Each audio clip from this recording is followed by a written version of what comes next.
Abi siz tanıyor muydunuz şeyleri?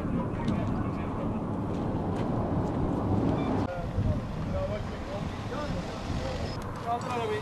Motor sürücüsü sen de kaldır oradan. Tam bir kadar oldu ya.